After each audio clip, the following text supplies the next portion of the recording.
Indonesia, satukan citra dalam ragam budaya sebagai pelajar Pancasila.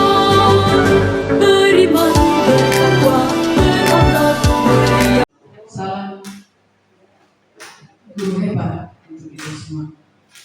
Yang saya hormati Bapak Kepala Sekolah, rekan-rekan guru yang sudah berkenan mendukung kegiatan kami pada siang hari ini. Izinkan kami pada kesempatan ini untuk menyampaikan beberapa kegiatan tentang budaya positif. Budaya positif ini adalah satu pembelajaran yang kita dapat dalam proses mengikuti pendidikan calon guru bergerak, dan diharapkan kepada kami untuk bisa menerapkan budaya ini kepada semua rekan-rekan di sekolah. Sebetulnya bisa diundang juga dari orang tua, ini paling murid, tapi kita mulai dulu dari kita sendiri di dalam internal sekolah, nanti setelah itu baru kita terapkan keluar dan anak-anak didik kita. Oleh sebab itu pada kesempatan ini kami berdua akan mempresentasikan secara bersama-sama dalam waktu yang berbeda. Pada kesempatan pertama saya beri kesempatan kepada rekan saya Bapak Martin Rolado untuk bisa menyampaikan diseminasi penerapan budaya positif di lingkungan belajar SMA Negeri 1 H. Kepada Bapak, waktu seluasnya 1 jam. Saya silakan mulai dari detik ini.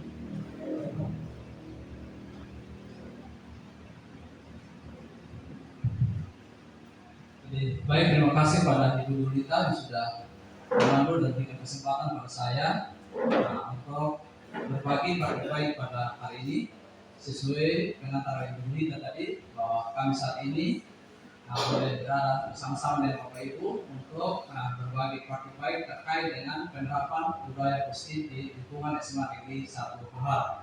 Ya, perkenalkan, saya Martin Rolado, SPD, calon guru penggerak angkatan 11.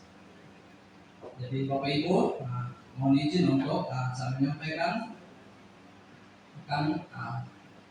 materi yang kita akan bahas sebentar. Yang pertama terkait dengan budaya positif ini merupakan perwujudan atau bentuk dari nilai-nilai yang kita yakini. Nilai apa yang kita pandang itu baik, itulah bentuk atau wujud dari budaya positif.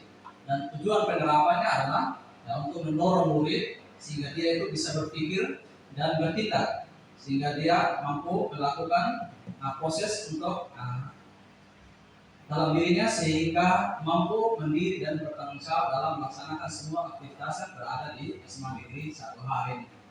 Dan sebagai konsep inti dari budaya positif ini, dan sekaligus juga ini materi yang akan kami bagikan sebentar. Yang pertama itu terkait dengan pembelajaran paradigma baru. Yang kedua tentang disiplin positif. Yang ketiga tentang kebutuhan dasar manusia. Keempat, motivasi perilaku manusia. Kelima, hukuman, konsekuensi, restitusi. Yang keenam, posisi kontrol guru. Dan yang ketujuh, keyakinan kelas.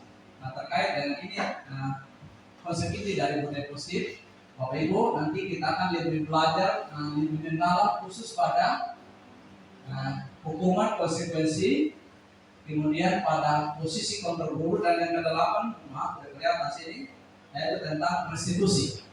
Sekali lagi kita bahas atau diskusi lebih banyak tentang hukuman, konsekuensi, kemudian posisi kontrol guru dan restitusi. Nah, tentang pembelajaran paradigma baru, ya kita tahu semua bahwa namanya dunia ini kan terus berputar, terus berkembang. Yang namanya perubahan itu hal yang tidak mungkin kita hindari. Istilah orang bilang bahwa suatu keniscayaan, artinya bahwa perubahan itu bagian harus siap kita terima. Demikian juga dalam dunia pendidikan, bahwa perubahan itu selalu ada dan siap untuk kita ikuti. Nah, terkait pada zaman saat ini, kita diminta untuk menerapkan namanya model pembelajaran diferensiasi. Nah, diferensiasi artinya kita melakukan kegiatan pembelajaran sesuai dengan kebutuhan belajar murid. Jadi tidak pada kebutuhan kita, tetapi kebutuhan belajar murid. Inilah paradigma baru sekarang yang kita menyesuaikan, di mana murid menjadi target utama dari setiap proses yang kita laksanakan, sehingga pada akhirnya dia boleh mewujudkan profil pelajar Pancasila. Memang selama ini kita tahu bahwa profil pelajar Pancasila itu beriman bertolak pada Tuhan yang Maha Esa dan berakhlak mulia, kemudian berkebinekaan global, bergotong royong, kreatif, bernalar kritis, mandiri. Inilah profil yang kita harapkan dari peserta didik kita terkait dengan paradigma pembelajaran saat ini. Sekali lagi, paradigma ini adalah sesuatu keniscayaan, artinya hal yang tidak bisa dihindari. Karena dunia itu berputar, perubahan selalu ada. Jadi mari Bapak Ibu kita mempersiapkan diri untuk selalu menerima namanya perubahan. Yang kedua terkait dengan disiplin positif. Ya, disiplin positif ini adalah suatu kebiasaan baik mencakup sikap atau perilaku maupun tutur kata oleh seluruh warga sekolah, terutama para peserta didik, agar mereka bisa berkembang menjadi pribadi yang kritis, mandiri dan bertanggung jawab. Nah, kita sebagai pendidik, disiplin positif ini bertujuan untuk menciptakan peserta didik yang memiliki disiplin diri sehingga mereka itu bisa berperilaku mengacu pada nilai-nilai kebajikan universal yang memiliki motivasi dalam diri menuju perubahan perilaku ke arah yang lebih baik. Sekali lagi, tujuan dari penerapan disiplin positif ini agar siswa itu memiliki disiplin diri sehingga dia berperilaku dan mengacu pada nilai-nilai kebajikan universal dan nilai-nilai yang dianggap baik sehingga berakhir dia mencapai dalam setiap prosesnya. Kemudian yang ketiga tentang kebutuhan dasar manusia. Nah, kita perhatikan bersama bahwa kebutuhan dasar itu adalah segala sesuatu yang diperlukan di setiap individu untuk bertahan hidup dan bertumbuh kembang mencapai kesetaraan. Sekali lagi yang menjadi kebutuhan dasar manusia adalah segala sesuatu yang diperlukan oleh setiap individu untuk bertahan hidup, untuk tumbuh kembang dan mencapai kesejahteraan. Nah, kebutuhan ini bersifat universal, artinya umum, berlaku untuk semua manusia di seluruh dunia, siapapun dia. Apapun latar belakangnya, kebutuhan dasar itu menjadi bagian. Terutama sama juga dari siswa kita bahwa sebagai manusia pasti memiliki kebutuhan dasar. Kebutuhan dasar ini adalah untuk memenuhi akan kemampuan dia bertahan hidup, dia bertumbuh kembang dan mencapai kesejahteraannya. Dan karena kebutuhan ini, maka setiap tindakan siswa sekolah itu pasti memiliki tujuan, yaitu memenuhi salah satu dari kebutuhan dasar hidupnya. Yang berikut kita lihat bentuk-bentuk kebutuhan dasar manusia. Nah, kebutuhan dasar itu ketika dia mau bertahan hidup, maka dia membutuhkan makanan, membutuhkan pakaian, tempat tinggal, keamanan dan kesehatan. Ini semua sekali lagi berlaku secara universal dan masuk siswa kita dia akan kebutuhan hidupnya adalah hal-hal yang sampai tadi tentang makanan, pakaian dan seterusnya. Kemudian terkait dengan kasih sayang dan rasa terima, ini juga menjadi kebutuhan dasar manusia. Rasa terima, dipedulikan, berbagi, bersama dan menjadi bagian dalam kelompok itu menjadi kebutuhan dasar manusia. Terkait dengan kesenangan, ya, ini menjadi kebutuhan juga akan manusia. Bermain, anak-anak sekolah kan masih umur bermain. Bermain itu tapi beda bentuk sudah dengan yang masih SD dengan SMP. Kemudian humor, antusias dan tertawa itu menjadi kebutuhan. Ya, sekali lagi Bapak Ibu, ketika siswa itu tertawa, ketika mendapat sesuatu yang lucu dia tertawa menjadi kebutuhan. Bagaimana rasanya?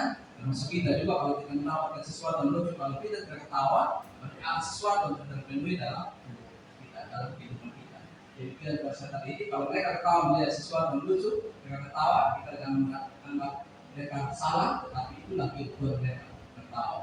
Kemudian mengatur kebebasan, ini menjadi kebutuhan juga manusia. Kebebasan ini terkait dengan mandiri, memiliki pilihan, mencoba hal baru, mampu mengendalikan arah dirinya. Yang berikut lagi tentang penguasaan. Sebagai manusia pasti berusaha untuk memenuhi kebutuhan dalam bentuk harga diri. Harga diri orang yang mahal, yaitu kebutuhan dasar manusia. Kemudian keinginan untuk dianggap jadi pemimpin. Nah, berikut juga dalam hal berprestasi itu menjadi kebutuhan, dan juga diakui dan didengar. Diakui dan didengar itu menjadi kebutuhan manusia dalam hal penguasaan. Nah, inilah bentuk-bentuk kebutuhan dasar manusia, dan itu semua akan dilakukan untuk memenuhi dari tiga terkait dengan suatu bertahan hidup, terkait dengan kelanjutan hidup dan juga untuk mencapai kesejahteraan. Yang berikut, dalam kita melaksanakan tugas dan pekerjaan kita sebagai pendidik di sekolah, tentunya siswa itu akan berperilaku atau bertindak. Nah, semua tindakan manusia, tindakan siswa kita itu memiliki motivasi. Di sini saya merangkum saja 3 motivasi perilaku manusia. Yang pertama itu adalah untuk menghindari kenyamanan atau hukuman.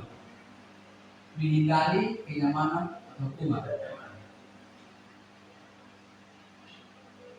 Artinya siswa melakukan sesuatu itu pasnya apa? Pertama, bisa menghindari kenyamanan atau hukuman.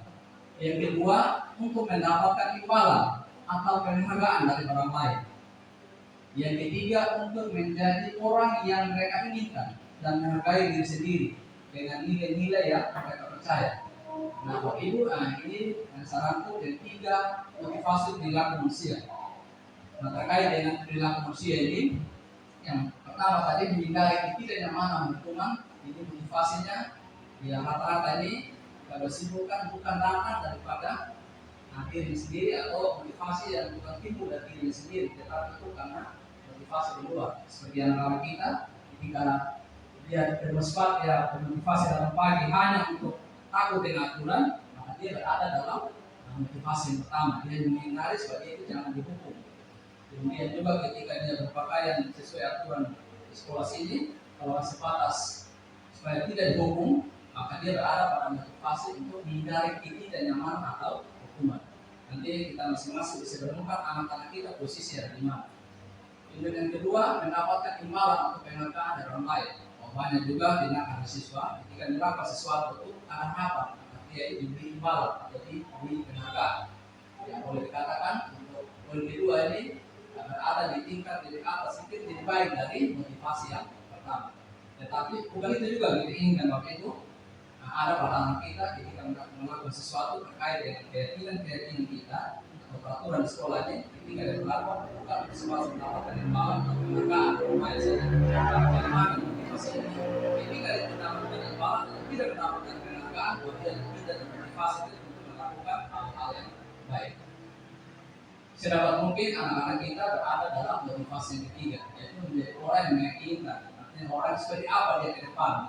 Maka dia melakukan itu dengan penuh kesadaran dan motivasi yang memang timbul dalam dirinya, yang disebut dengan motivasi intrinsik, motivasi yang timbul dari diri sendiri. Sehingga apa yang nilai-nilai dia percaya yang dianggap baik di sekolah sini itu yang dikejar, bukan untuk menghindari hukuman, bukan juga untuk mendapatkan penghargaan, tetapi karena sungguh dia menyadari bahwa ada target yang dia mau capai. Inilah motivasi buat manusia. Berikut yang kelima, dalam kita menghadapi anak-anak kita melakukan tindakan-tindakan di sekolah sini, kita lakukan interaksi. Ada saja tindakan-tindakan dari para siswa yang mungkin disesuai dengan kesepakatan kita di sekolah sini atau disesuai dengan peraturan. Nah, apa tindakan kita Bapak Ibu ketika kita menghadapi siswa seperti itu yang melanggar peraturan? Apakah kita melakukan hukuman, kita memberikan konsekuensi, atau kita melakukan restitusi? Nah, sedikit saya berikan pemahaman tentang hukuman.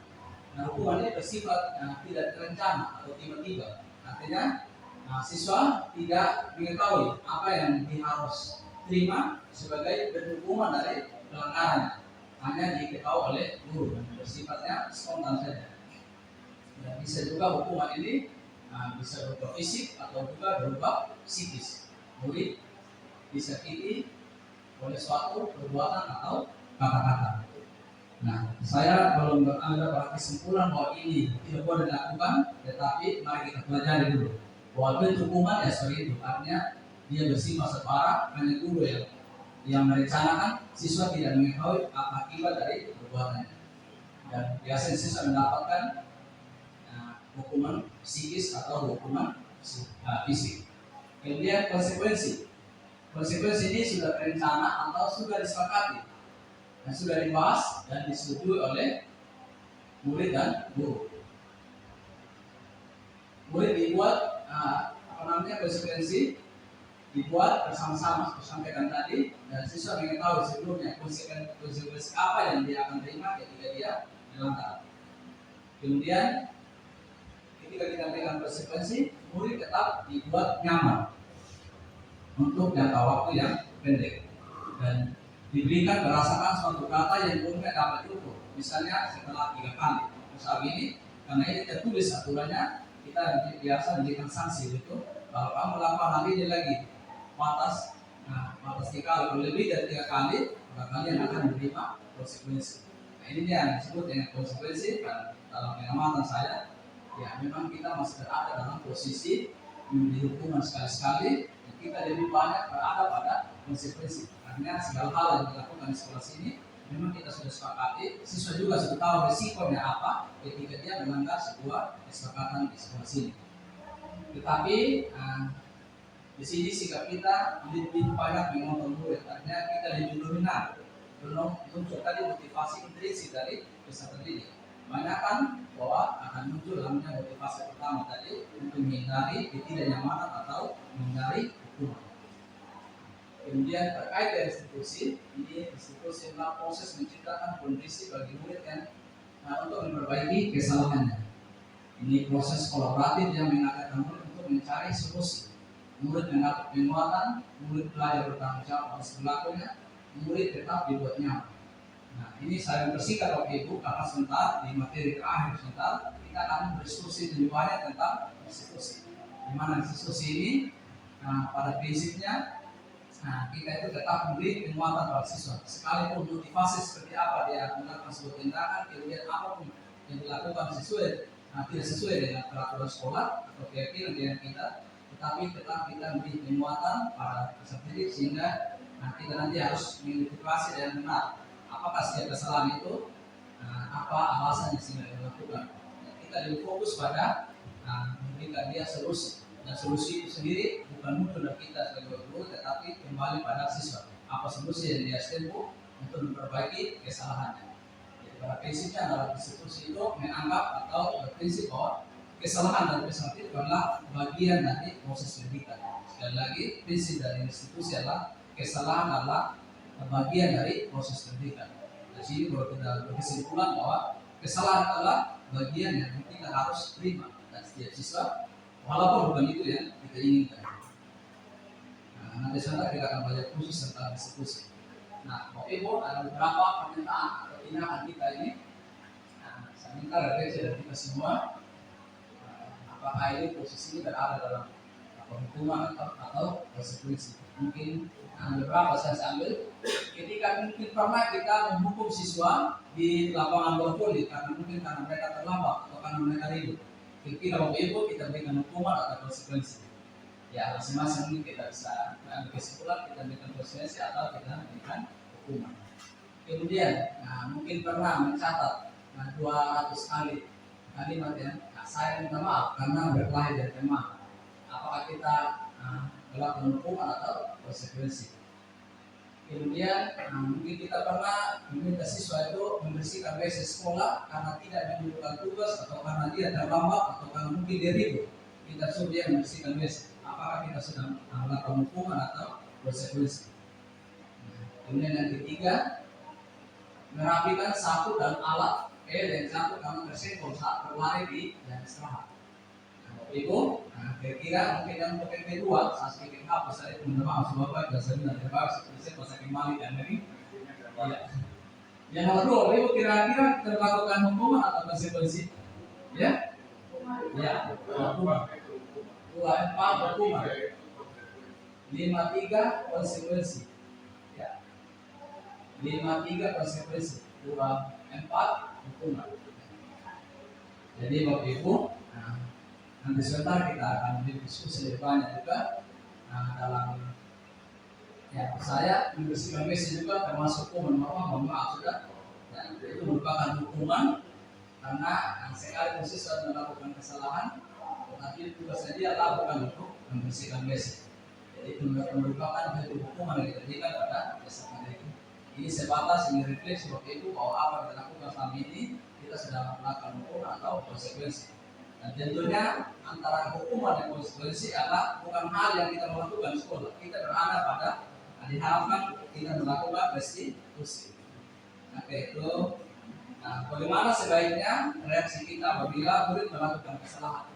Kita memberikan hukuman, kita memberikan konsekuensi, atau kita memberikan restitusi. Ini boleh bilang kalau kita belum memahami betul tentang hukuman, konsekuensi restitusi menjadi sesuatu hal yang abstrak tentang apa kita melakukan sih. Mau memberi hukuman, kalau juga dari kebaikan siswa kita berikan konsekuensi, apa itu sudah menjadi kesepakatan. Semuanya tidak ada yang salah.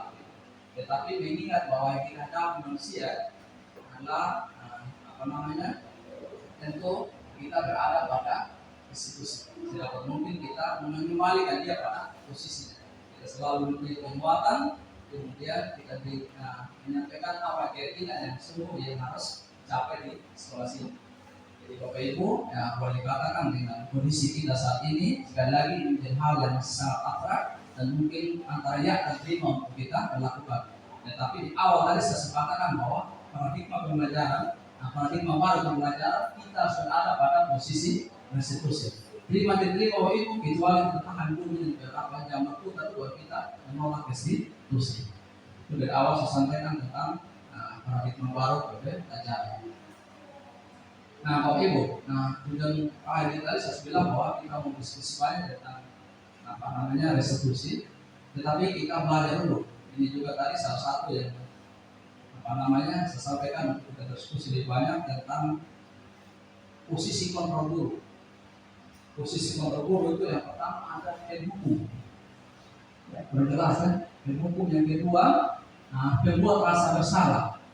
Yang di sini posisi teman, posisi pemantau dan posisi manajer. Tanpa penjelasan dari hukum, pembuat rasa bersalah, dari teman, pemantau dan manajer.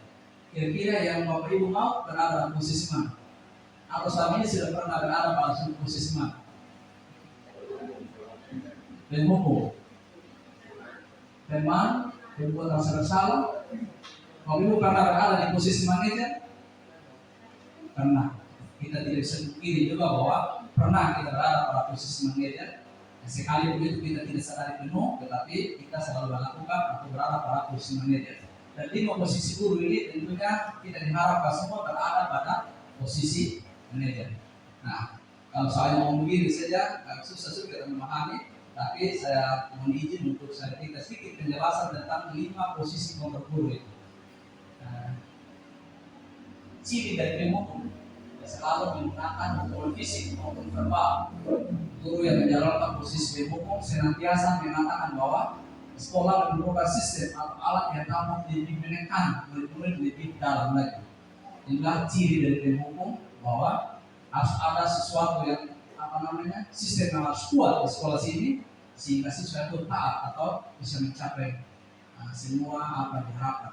Inilah ciri daripada pemukul. Sekali lagi Bapak Ibu, dalam kesempatan ini saya mau bilang bahwa pemukul itu salah. Tidak, tapi saya menyampaikan ciri terkait dengan kesimpulan kita masing-masing ambil kesimpulan tersendiri. Kemudian kata-kata yang biasa dikeluarkan oleh pemukul itu adalah biasa ini. Saya persingkat saja dia bilang, ya awas patuh diaturan, atau awas kau, harus selalu saja salah, dan seterusnya. Guru seperti ini senantiasa percaya hanya dengan satu cara agar pembelajaran bisa berhasil, yaitu cara guru sendiri. Inilah ciri kata daripada pemukul.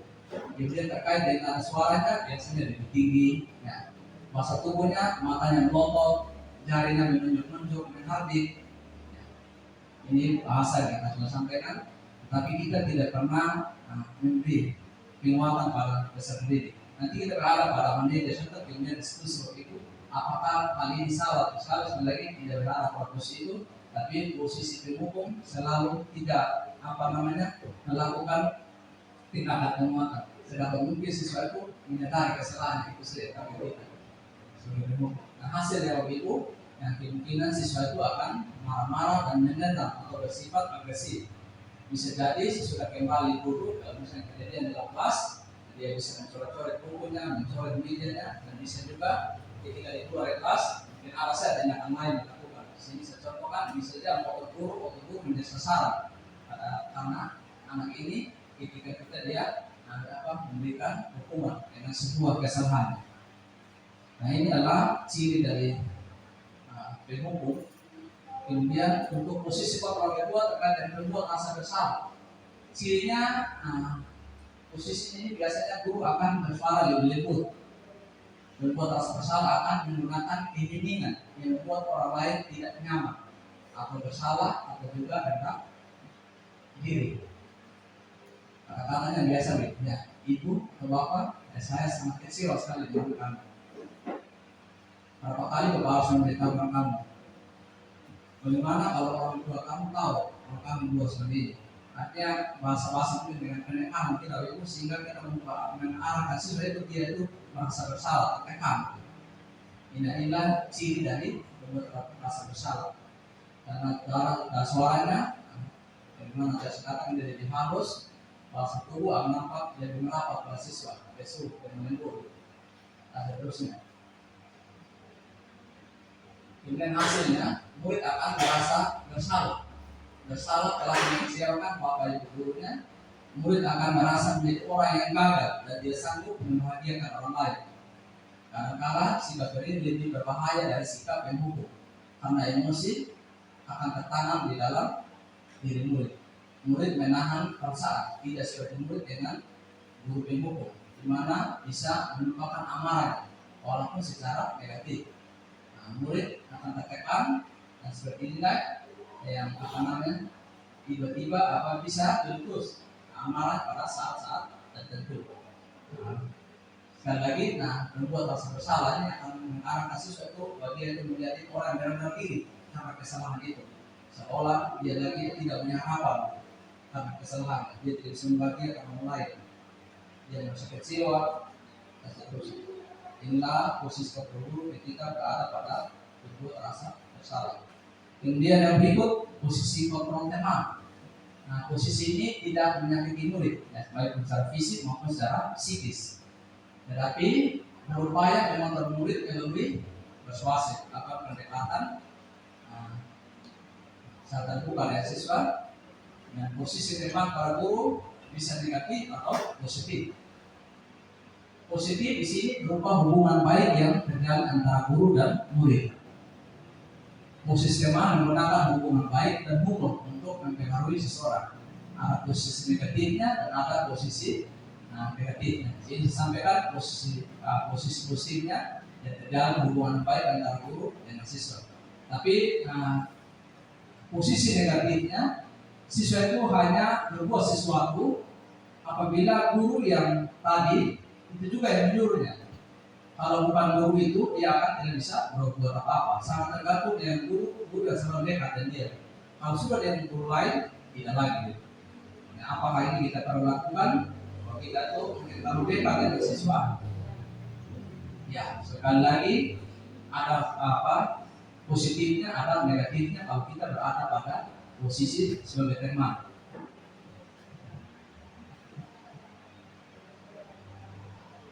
Berikut tentang memantau cirinya dia hanya berdasarkan pada aturan saja. Di aturan kita sini aturan sudah jelas. Jadi apapun kesalahannya, apapun latar belakangnya, kita tidak pernah gali lagi kenapa anak itu berbuat kesalahan. Kita hanya tahu bahwa ini anak bersalah, tidak sesuai dengan aturan. Ini sifatnya memang catatan dia yang diperkuat. Memang kami kita selalu mencatat setiap kesalahan siswa, tetapi kita tidak pernah menggali apa latar belakangnya sehingga siswa itu mungkin melanggar setiap peraturan atau keyakinan yang kita percaya pada sekolah sini. Proses memantau kelemahnya di situ saja, bahwa tidak menggali latar belakang apa, kemudian tidak solusi. Hanya ketika anak itu melanggar peraturan karena melakukan catatan, berarti dia siap menerima konsekuensi. Tidak ada solusi atau jalan keluar. Inilah posisi daripada pemantau. Dan yang kedua posisi manajer, dia berbeda dengan posisi-posisi guru lainnya. Sini guru berbuat sesuatu bersama murid, mempersilahkan murid mempertanggungjawabkan perilaku. Artinya guru ini berada pada eksekusi dari setiap kesalahan dilakukan siswa. Dia berusaha untuk mendekati, menggali latar belakang sehingga siswa itu melakukan, kemudian memberitahukan peraturan-peraturannya. Selanjutnya dia bersama-sama dengan siswa untuk mengarahkan siswa itu untuk mencari solusi. Singkatnya tentang posisi manajer. Jadi di sini tidak ada tindakan penghukuman baik secara psikis maupun secara psikis. Dan sekali lagi harapan kita pada pendidikan saat ini yang tidak ada pada posisi manajer. Sekali lagi ketika mendapatkan peserta didik yang melanggar peraturan, kita berusaha untuk menggali persoalannya, kemudian kita berikan dia dan menyampaikan konsekuensi atau aturan-aturan. Selanjutnya kita sama-sama mencarikan solusinya. Untuk apa bisa kita lakukan atau tidak itu sangat tergantung pada situasi. Kalau setiap hari kita hadapi satu orang saja, kita punya waktu untuk bisa memberikan dia penguatan. Tapi kalau kesalahan berjamaah seperti mereka lambat, yang posisi manajer, dan bisa dilakukan bagaimana kita mendekati satu-satu, kita hanya latar belakang mereka satu-satu, yang susah memang. Jadi mau kembali pada posisi kontrol lain. Tapi sekali lagi pada posisi-posisi tertentu, pelanggaran dan itu kita berusaha berada pada posisi manajer. Nah, sedikit berbagi sedikit. Nah, saya mencoba. Saya dalam proses belajar kemarin saat berhadapan dengan restoran di kelas 12, dalam saya mengajarkan fisika dia itu pindah kiri pindah kanan. Saya langsung sadar kalau saya memang sesuai emosi itu, memang rasa manusia itu saya sudah emosi. Tapi saya kembali, saya belajar tentang budaya emosi. Saya panggil dia itu saya memberikan kesempatan atau waktu lain mengerjakan beberapa soal saya berikan, saya panggil dia. Coba berikan praktekkan. Sebenarnya kamu kenapa sudah baik, beribu dan lain sebagainya, kenapa? Dia bilang, kamu tahu bahwa sudah salah. Dia mencari karena itu mereka tidak kasih pinjam saya buku alasan awal.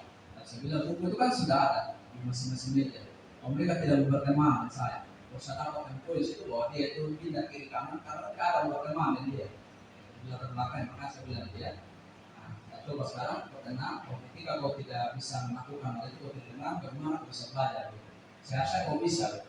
Saya yakin kau merasa percaya kamu bisa. Kau berusaha tenang sekarang, coba dulu sesuai bahasa Arab kan, dan pada akhirnya dia bisa. Sehingga yang itu pada akhirnya setelah saya baik-baik dengan dia, nah solusinya saya berikan kau duduk sini, bisa kerja ini, bisa. Pada akhirnya tenang dia, pada akhirnya dia yang lebih aktif lagi untuk menjawab beberapa soal-soal terakhir. Desember tadi saya langsung berada pada posisi kontrol itu saya berusaha walaupun tidak maksimal. Saya terapkan posisi manajer, tetapi anaknya bisa lihat ada hasil. Ini contoh kecil Bapak Ibu. Nanti kembali pada kita semua untuk kita main betul materi dan 5 posisi kontrol guru ini kita praktekkan di sekolah. Saya dapat mungkin sekali lagi berada pada posisi manajer. Dan sekali lagi tergantung situasinya juga. Posisi manajer bisa berlaku pada kondisi-kondisi tertentu. Tapi kalau kesalahan sesuatu berjamaah, ya susah kita terapkan. Nah, sudah tadi, selanjutnya saya menjelaskan itu sekali lagi refleksi dari kita. Dari 5 posisi kontrol guru tadi, mungkin kita pernah mengatakan seperti ini. Saya kecewa sekali dengan kamu. Kira-kira waktu itu pada posisi mana? Saya kecewa sekali dengan kamu. Ya? Membuat rasa bersalah.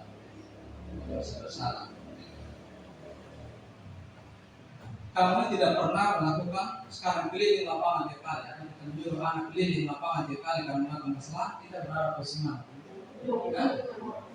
Menghukum. Masih pintar-pintar semua ini.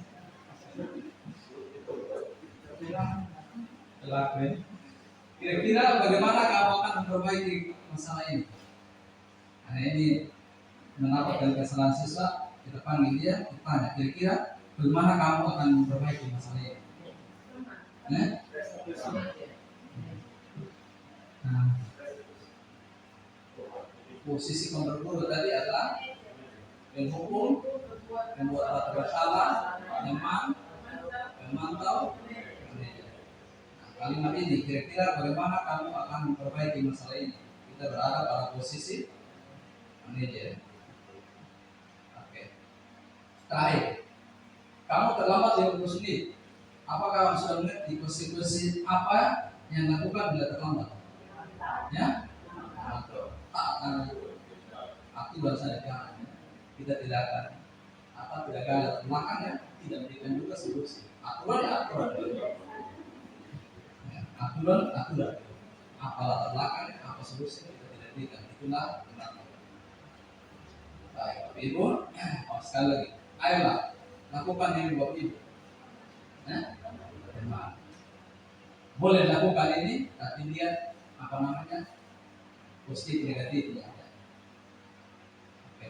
Nah, Ibu, ini untuk bagaimana menghindari supaya anak-anak di sekolah itu terhindar dari tindakan-tindakan tadi yang melanggar peraturan, bahwa perlu kita melakukan membuat namanya keyakinan kelas. Ya, kelas itu merupakan kesepakatan kelas yang diyakini bersama guru dengan murid dengan harapan dapat meningkatkan kedisiplinan murid.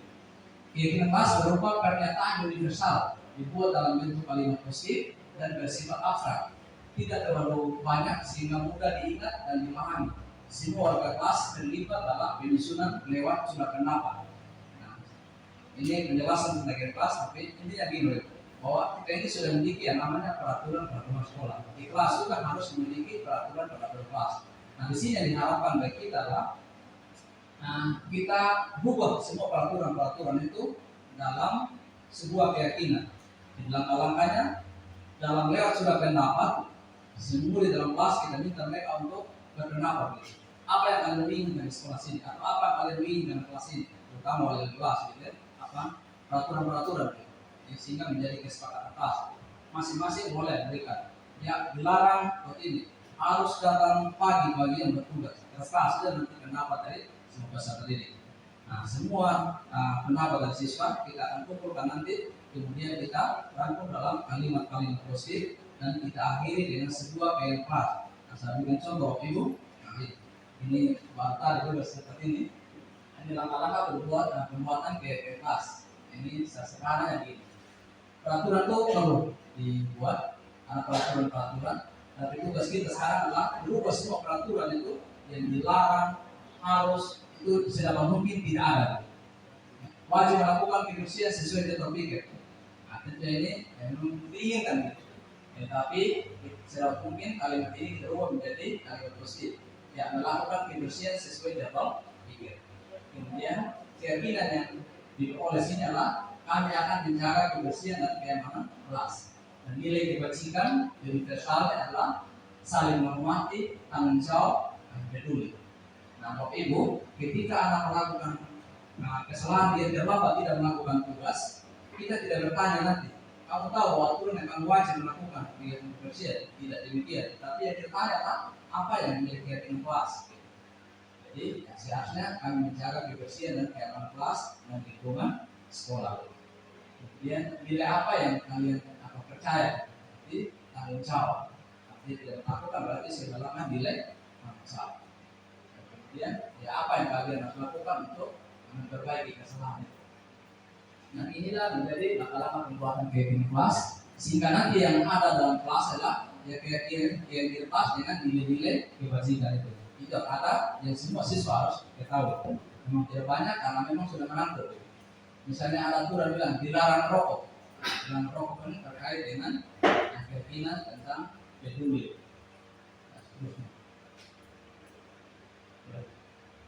Yang terakhir, murid wajib hadir di sekolah 15 menit sebelum pembelajaran dimulai. Ini peraturan kita. Ya, sekali lagi tidak salah, tetapi perlu kita perbaiki dalam bentuk kalimat positif. Ya, selalu hadir tepat waktu.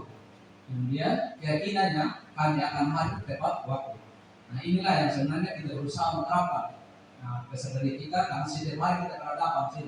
Aturannya 15 menit sebelum pembelajaran dimulai. Kenyataannya banyak siswa tidak hadir.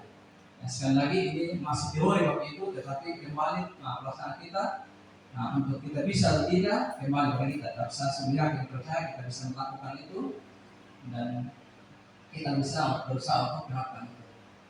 Dan keyakinan yang siswa harus pegang ketika dia terlambat adalah kami harus hadir tepat waktu. Nah, kita bilang wajib 15 menit, berarti yang tidak 15 menit berarti apa? Terlambat. Menurut normalnya. Tapi kalau kita bilang kami hadir tepat waktu, artinya menjadi sudah tahu jam berapa dia harus datang. Karena ada tanggung jawab, mandiri dan kehormatan yang nilai yang dia harus miliki. Nah, itu yang terakhir terkait dengan segitiga situs. Ini puncak dari penerapan dari semua posisi kontrol guru tadi. Ketika kita sudah mengetahui tadi kebutuhan dasar murid, kita sudah tahu bahwa seperti apa paradigma pembelajaran saat ini, kita juga sudah tahu tentang disiplin, kemudian terakhir tadi tentang keyakinan pas. Nah, kita sekarang belajar tentang restitusi. Nah, di sini disebut dengan segitiga restitusi. Nah, segitiga restitusi ini memiliki 3 langkah, yaitu pertama itu menstabilkan identitas, yang kedua memvalidasi tindakan yang salah, dan ketiga menanyakan keyakinan. Inilah bentuk atau segitiga restitusi sendiri. Segitiga restitusi adalah suatu proses dialog yang dijalankan oleh guru atau orang tua agar dapat menghasilkan murid yang mandiri dan bertanggung jawab. Segitiga restitusi membantu murid memiliki tujuan, disiplin positif, dan memperbaiki dirinya setelah berbuat salah. Restitusi bukan untuk menebus kesalahan, namun untuk belajar dari kesalahan. Sekali lagi, restitusi bukan untuk menebus kesalahan, namun untuk belajar dari kesalahan. Kalau menebus kesalahan berarti membayar dengan menerima konsekuensi. Sedangkan prinsip pendidikan saat ini adalah bahwa kesalahan adalah bagian daripada proses pendidikan. Sekali lagi, tidak perlu kita pahami. Nah, bagaimana kita mempraktekkan ini? Kita memang harus berada pada posisi manajer. Kalau tidak dalam posisi manajer, susah diterapkan dan segitiga restitusi. Sekali lagi, secara psikologi memang masih berat, namanya kita emosi masih tinggi-tinggi, kita masih belajar semua waktu ibu, tetapi sedapat mungkin kita berada pada posisi bagaimana setiap kesalahan yang dilakukan siswa kita menanganinya secara restitusi. Nah, yang pertama, ketika kita berhadapan dengan siswa yang berbuat kesalahan, kita harus menstabilkan identitasnya. Nanti saya coba berikan contoh sebentar dalam video apa yang saya coba sudah laksanakan. Nah, menstabilkan identitas itu ada beberapa kalimat yang kita bisa sampaikan. Ya, ketika siswa itu salah, kita sendiri menguatkan dia bahwa berbuat salah itu manusiawi. Ya, logika begitu, setiap manusia tidak ada luput dari kesalahan. Kita sendiri menguatkan pada siswa bahwa setiap siswa itu berbuat kesalahan yaitu manusiawi. Tidak ada manusia yang sempurna. Bapak Ibu juga pernah melakukan kesalahan seperti itu. Misalnya kalau terlambat, masih semua melakukan. Bapak Ibu tidak tertarik mencari siapa yang salah, tetapi Bapak Ibu ingin mencari solusi permasalahan ini. Ya, sekali lagi, kita akan memberikan penguatan supaya kita tidak membuat siswa yang bersalah, tetapi kita mengarahkan dia untuk mencari solusi. Dan sesungguhnya siswa itu maksudnya kamu berhak merasa begitu. Artinya begitu. Kalau setiap siswa itu kan setiap tindakan yang tadi kan di awal saya sampaikan bahwa ada ada kebutuhan yang harus dia penuhi dan ada motivasi saat. Setiap tindakan itu ada kebutuhan apa yang dia harus penuhi. Bisa saja untuk bisa bertahan hidup. Kalau tidak melakukan ini berarti bagaimana yang bertahankan hidup seterusnya. Di awal saya sampaikan tentang kebutuhan dasar manusia. Kemudian ketika siswa kita beri penguatan, dia sudah stabil begitu, walaupun dia sudah salah, tetapi dia sudah merasa bahwa dia manusia berbuat salah, dia sudah stabil dulu emosinya. Kita coba tanyakan tentang aturan-aturan sekolah atau keyakinan. Kamu pasti punya alasan mengapa melakukan itu.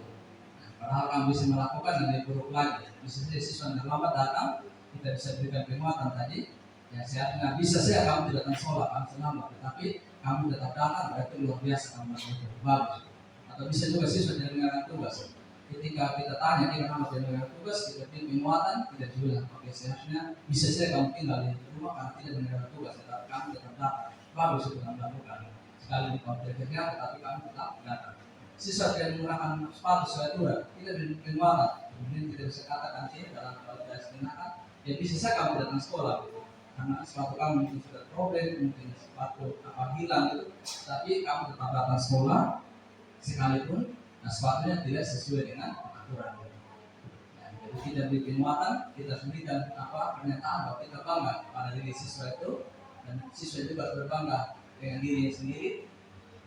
Sekalipun dia telah membuat kesalahan, tetapi dia menyadari dalam sebagai manusia wajar dilakukan.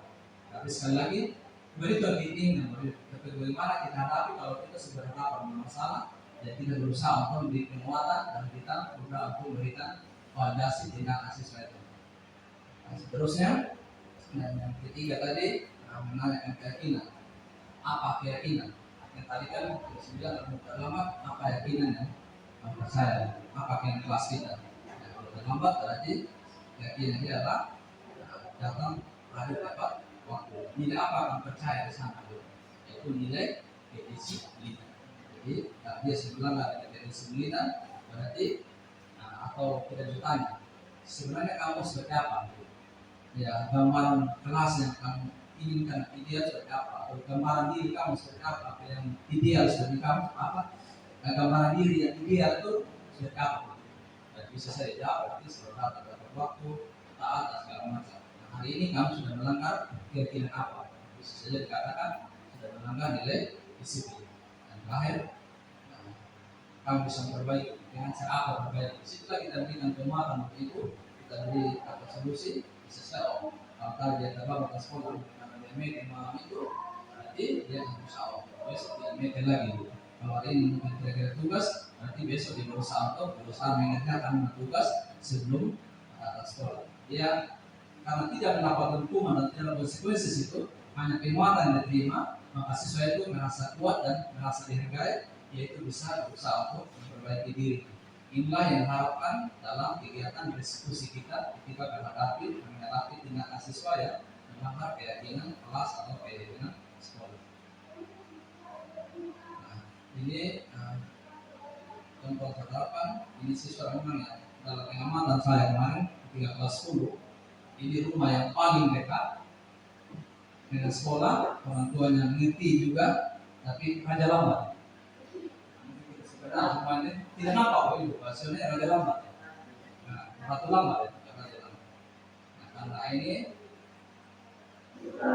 ya tadi perlu terima ini bentuk sederhana dari diskusi yang saya coba terapkan. kira-kira kalau kita nampak setiap bulan berapa hari? 3 hari. Ya, tahu ya. Manusia pasti pernah bersalah. Tapi kira-kira apa yang bisa dalam masalah sekolah?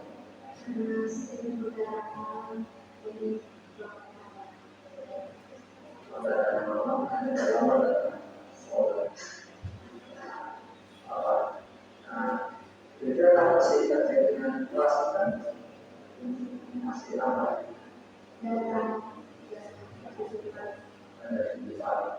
Sekarang kamu sudah pernah terkait dengan kelas? Kalau sekolah dengan disiplin.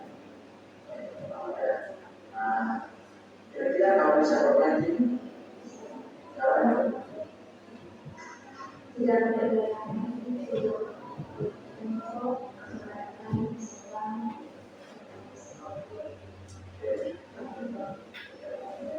Bisa kamu berbagi? Bisa. Baca di bawah kamu sekali kamu saja. Saya semangat.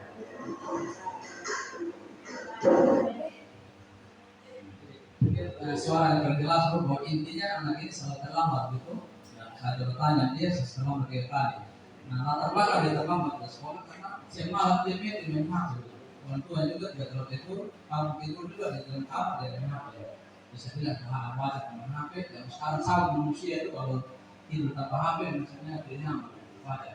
Dia merasa saya ini tidak rela gitu, tapi dia kuat. Bapak melakukan itu hal yang wajar. Tapi saya kembali tanya nanti apa kelas peraturan sekolah itu berarti dia bilang waktu bisa melakukan bisa dengan cara apa solusinya dia bilang ya besok saya tidak main HP atau kemudian lagi saat tidur sini sudah sudah pagi dan saya sekolah itu solusinya dia berusaha buat sendiri dan dia coba melakukan refleksi. Ya tadi perlu terima kasih. Selamat pagi, perkenalkan nama saya Liana dari kelas 11-3. Di sini saya ingin mengucapkan terima kasih dan saya sangat senang karena sudah diarahkan oleh pemerintah agar tidak terlambat lagi.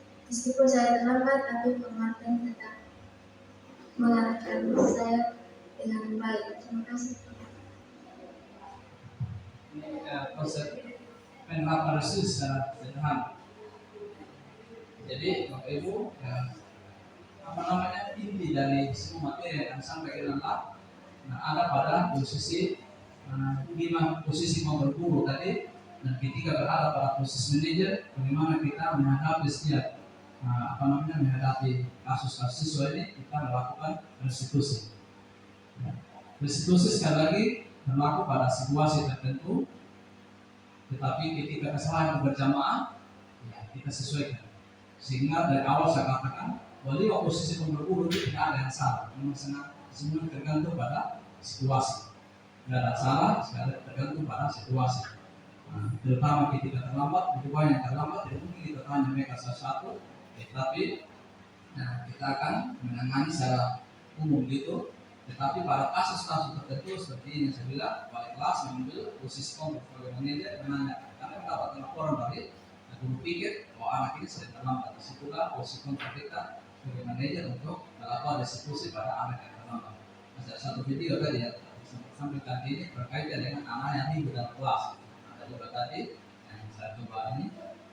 Tapi dari sekian ini Bapak Ibu, sekali lagi mari kita memahami materi untuk kita coba terapkan di tugas kita masing-masing di situasi. Mungkin demikian beberapa hal yang saya sampaikan. Kesempatan selanjutnya saya kembali pada Ibu Berata, mungkin ada hal-hal yang mungkin ditanyakan Bapak Ibu.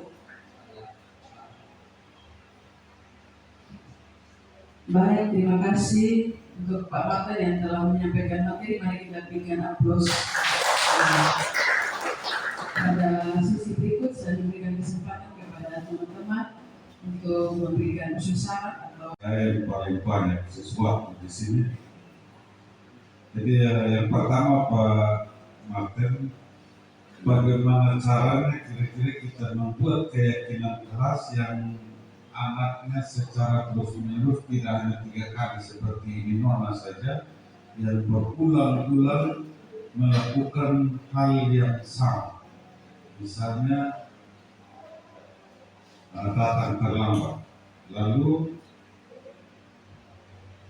kira-kira masuk di posisi mana? Kalau anak yang terlambat kan biasanya siram tanah. Apakah itu hukuman atau konsekuensi dari dia terlambat? Dan itu yang ini. Kemudian ke depan, ya saya akan berusaha bersama teman-teman semua dan pada kita semua coba nanti kita berdiskusi lebih lanjut lagi tentang peraturan tata tertib kita supaya lebih mengarah kepada harapan keyakinan kelas yang kita harapkan. Karena saya lihat sepertinya aturan yang ada di sekolah kita ini arahnya ke hukuman dan yang kedua tadi konsekuensi, arahnya ke situ, tidak pada keyakinan kelas yang sekarang ini sementara jalan sepertinya begitu. Dan kita akan berdiskusi lagi ke depan untuk tahun pelajaran yang baru atau di semester depan bisa dia memperbaiki dan jalan sesuai dengan harapan yang kita dapatkan hari ini. Ya, terima kasih. baik, terima kasih. Mungkin Pak Martin bisa langsung menanggapi. Baik, terima kasih kepada pokok sekolah sudah memberikan penangkapan terkait dengan materi yang saya boleh sampaikan tadi. Nah, terkait dengan siswa yang terlambat, ya, tentunya ini menjadi masalah umum kita semua dan setiap hari kita hadapi. Nah, bagaimana solusinya? Nah, Ibu, kita mulai dulu dengan kenyataan yang kita lakukan hari ini. Ketika siswa itu terlambat, tentunya ada sesuatu yang didapatkan sebagai konsekuensi. Jadi mulai dikatakan bahwa ketika siswa terlambat, apapun yang kita lakukan, apa yang dilakukan akibat dalam itu masuk dalam hukuman. Kenapa saya katakan demikian? Kalau berubah konsekuensi kan harus tercatat. Kalau sudah terlambat berarti dia harus siram tanaman. Misalnya berapa penda, tapi semuanya kan tidak tercatat. Hanya aturannya hadir tepat waktu atau 15 menit sebelum kegiatan sekolah dimulai. Nah, tindakan-tindakan kita suruh dia siram, kita suruh dia mungkin di jalan berlutut dari depan sampai sana, itu semua menjadi hukuman yang diberikan, bukan konsekuensi. Konsekuensi adalah segala hal yang dilakukan oleh siswa, artinya sudah terencana, sudah disepakati bersama. Gitu. Nah, kan menyangkut terlambatnya siswa ini kan tidak dalam peraturan kita, hanya konsekuensi kan tidak tercatat, apa hukuman atau apa akibat ketika siswa terlambat datang. Ya. Nah, kami ini memang kalau dia terlambat 3 kali, berarti kita panggil orang tuanya. Nah, sesungguhnya kita sudah berada pada posisi itu tadi. Nah, posisi restitusi sebenarnya memang orang tua itu bagian daripada tindakan restitusi. Jadi karena sudah lama dalam catatan kita sudah memerdekakan orang tua itu tindakan restitusi. Tapi kalau kita langsung memberikan dia hukuman bersila, sudah tadi hukuman konsekuensi. Tapi sekali lagi Bapak Ibu, semua ini kita tidak salah dalam hal ini. Tujuan kita, niat baik kita ada untuk kebaikan sesuai itu. Tapi sesuai protokol pengajaran baru sekarang, restitusi itu wajib dilakukan. Sehingga anak itu melakukan suatu tindakan dengan motivasi yang saya sampaikan itu. Sehingga dia dalam setiap hari di sekolah itu tidak terlambat, tidak berada pada motivasi dari menghindari hukuman atau kesamaan tadi itu. Nah, kalau tidak demikian, motivasi mereka ada yang pertama tadi. Apa tadi? Motivasi yang pertama itu ketidaknyamanan atau menghindari hukuman. Itu rata-rata yang mengambil hukuman. Harapan kita tidak berada sana, anak-anak itu jangan diarahkan berada pada motivasi itu. Sedapat mungkin mereka berada pada motivasi yang ketiga tadi.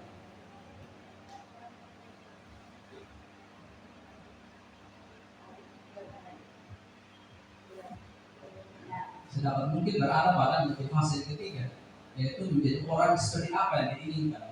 Orang yang taat, orang yang disiplin, orang bertanggung jawab. Dan bila itu yang diinginkan, itu yang diharapkan. Sehingga dapat tepat waktu, mentaati semua peraturan sekolah.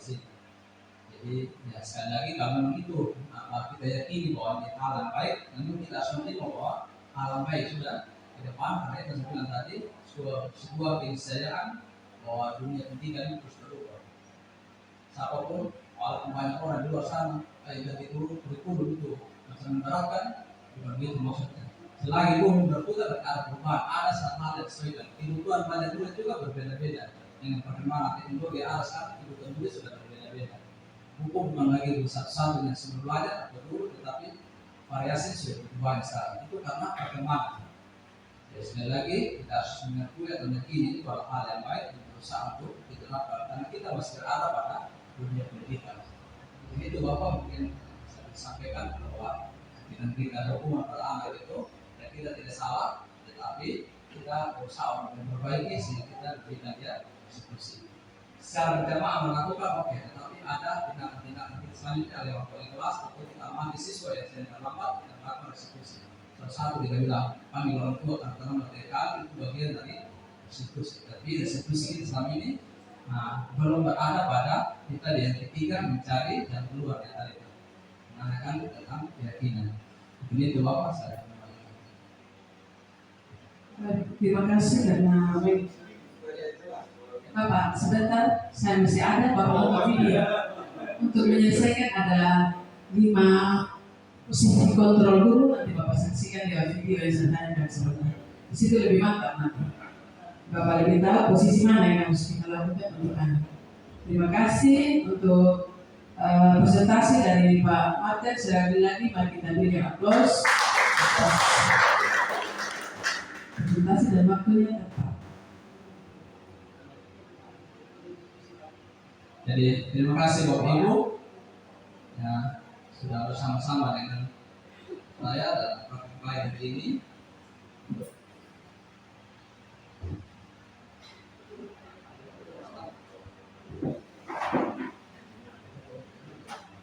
Terima kasih untuk kebersamaan kita pada siang hari ini. Bapak Ibu bersama-sama dengan kami dalam praktik baik dan melakukan diseminasi tentang budaya positif di lingkungan sekolah. Sekali lagi terima kasih. Selamat siang untuk kita semua.